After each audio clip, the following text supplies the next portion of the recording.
सुबह सबसे पहले जो आप सोचते हो वही डिसाइड करता है कि आपका पूरा दिन कैसा रहने वाला है। जब आप सुबह जागते हो तो सबसे पहले अपने दिमाग में ये बात सोचो कि मैं आज क्या ऐसा करूं जिसे करने के बाद आपको लगे कि आप कुछ बहुत बड़ा अचीव करने वाले हैं। और आप यह तभी कर सकते हैं जब आप अपने लक्ष्यों को लिखना शुरू करेंगे। Now write down your goal. एक बार जब आप ऐसा करते हो तो सबसे पहले अपने सबसे बड़े लक्ष्य को घेर लो, वो लक्ष्य जो एक लंबे समय के बाद आपके जीवन में सबसे बड़ी सफलता दिला सकता है। अब अपने आप से सिर्फ इतना पूछो, आज के दिन में कौन सा ऐसा काम करूं जो सब कुछ बदल कर रख देगा और मुझे इस लक्ष्य के पास ले जाएगा। और जब तक ये पूरा ना हो जाए, जब तक रुकना नहीं है। अपने लक्ष्यों को लिखकर उसे पढ़ने में हमें बहुत ही अच्छा लगता है। आप उन्हें ऐसे लिखो जैसे वो पहले से ही पूरे हो चुके हैं। हर सुबह उन्हें फिर से पढ़ो और फिर से लिखो। ये काम जब आप बार बार करने लग जाओगे तो आपका दिमाग उसकी तरफ खुद ब खुद अट्रैक्ट होने लग जाएगा। फिर आप जो कुछ भी सोचेंगे सिर्फ अपने गोल्स के बारे में सोचेंगे। जिन लक्ष्यों को लिखा नहीं गया वो केवल सपना बनकर रह जाते हैं। जब आप अपने लक्ष्यों का पीछा करना शुरू करते हैं तो ये सोच लो कि ये मुझे बहुत दर्द और तकलीफ देने वाले हैं, क्योंकि तुम जिसके लिए लड़ रहे हो उसकी लड़ाई तुम्हें खुद से लड़नी है, जिसका तुम्हें ये भी नहीं पता कि ये कब तक लड़ी जाएगी।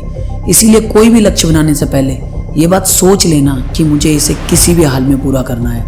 महत्वाकांक्षी लोग दो प्रकार के होते हैं। एक वो लोग जिनके बड़े लक्ष्य होते हैं और वो उस पर काम करते हैं, और दूसरे वो लोग जो कहते हैं कि एक दिन मैं ऐसा जरूर करूँगा लेकिन वो कभी नहीं कर पाते।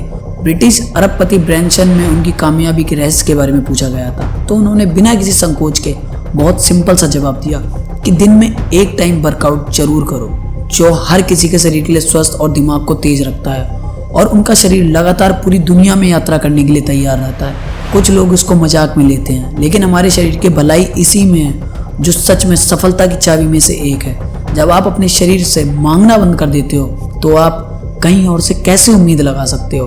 बड़ा लक्ष्य आप तभी पा सकते हैं जब आप उसकी शुरुआत किसी छोटे से करना शुरू करो, और करते करते एक दिन वो इतना बड़ा हो जाएगा कि आप जब उसे देखोगे तो आपको खुद पर गर्व महसूस होगा कि इतना बड़ा तो आपने सोचा भी नहीं था। आप खुद से ये सवाल करोगे कि हाँ, उस दिन मैं बहुत तकलीफ में था, मुझे अंदर से बहुत दर्द हुआ, मैं अंदर से रोया भी और चीखा और चिल्लाया भी, पर मुझे ये पता था कि आज का दर्द मेरे लिए कल की सबसे बड़ी ताकत बनेगी। आप किसी भी बीज को जमीन के अंदर गाड़ देना, जब वो बढ़ेगा तो वो कभी आवाज़ नहीं करता, मगर वही बीज बड़ा होकर जब पेड़ बनकर गिरता है तो अपने आसपास की सभी जगहों को हिलाकर रख देता है। देखो, हर इंसान की अपनी एक कहानी होती है। उस कहानी के पीछे उसका स्ट्रगल, उसका दर्द, उसका रोना, बहुत कुछ छुपा होता है। उसने अपनी लाइफ में कितने सैक्रिफाइस किए होंगे, तब जाकर उसने उस कहानी को लिखा होगा। अगर आप अपनी कहानी को लिखना चाहते हो, उसको दुनिया तक पहुंचाना चाहते हो, तो उसके लिए मेहनत तो आपको ही करनी होगी, क्योंकि इंसान अमर भले ही ना हो, पर उसका किया हुआ वो एक काम उसको उम्र भर के लिए अमर कर देता है। एक कायर अपने जीवन में अनेक बार मरता है, परंतु एक योद्धा अपने पूरे जीवन में सिर्फ एक बार मरता है। जय हिंद, जय भारत।